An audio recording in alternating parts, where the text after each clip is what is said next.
आपने अक्सर बहुत सारे लोगों को ये बोलते हुए सुना होगा कि इंसान गलतियों का पुतला है, इंसान बहुत सारी गलतियाँ करता है।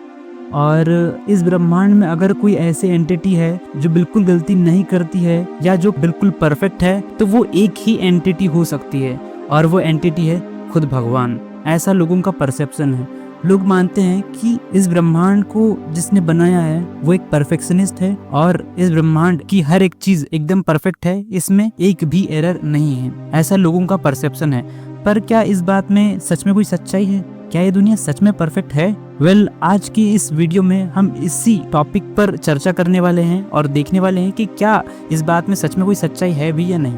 तो जब कोई इंसान ये कहे कि दुनिया परफेक्ट है या ये कहे कि भगवान ने इस दुनिया को बहुत परफेक्शन के साथ बनाया है, उसके क्रिएशन में कोई गलती या खामी नहीं है, तो दरअसल वो इंसान उस वक्त जाने अनजाने ये कहना चाह रहा होता है कि उसने खुद को ब्रह्मांड के केंद्र में रख करके देखा है और साथ ही साथ वो ब्रह्मांड की भाषा को समझता है और इस आधार पर उसने कैलकुलेट करा है और पता लगाया है कि ब्रह्मांड परफेक्ट है। तो उसके कहने का ये तात्पर्य होता है।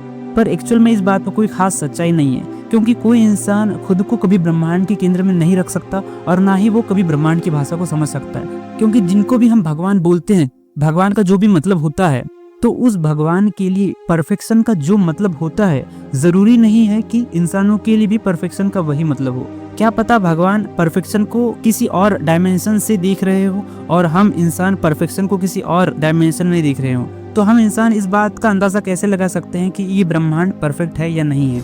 हम इस बारे में कोई चर्चा नहीं कर सकते। हम इंसानों की इस ब्रह्मांड में दो कौड़ी की औकात नहीं है। जो इंसान ये कहे कि दुनिया परफेक्ट है, उसी इंसान को अगर किसी दूसरे ब्रह्मांड में एक छोड़ दिया जाए जो ब्रह्मांड हमारे ब्रह्मांड से ज्यादा बेहतर है, तो वो उस ब्रह्मांड में रहकर भी यही बोलेगा कि उसका ब्रह्मांड परफेक्ट है। पर इस बात में एक लॉजिकल फैलेसी है। वो ये है कि अगर हमारे ब्रह्मांड से बेहतर अगर कोई दूसरा ब्रह्मांड हो सकता है, तो फिर हमने अपने ब्रह्मांड को परफेक्ट कैसे मान लिया? हमको बस इस बात को एक्सेप्ट करना चाहिए कि हमें कुछ नहीं पता। तो हमारी पूरी चर्चा का जो निष्कर्ष है वो ये है कि हमें नहीं पता कि दुनिया परफेक्ट है या इम्परफेक्ट, पर हमें इस संभावना के साथ खड़े रहना चाहिए कि शायद ये दुनिया इम्परफेक्ट होगी। क्योंकि जब हम ये मानते हैं कि दुनिया इम्परफेक्ट होगी, तभी जाकर के हम अपने लिए संभावनाओं के दरवाजे खोलते हैं कि इस दुनिया को परफेक्ट बनाया जा सकता है।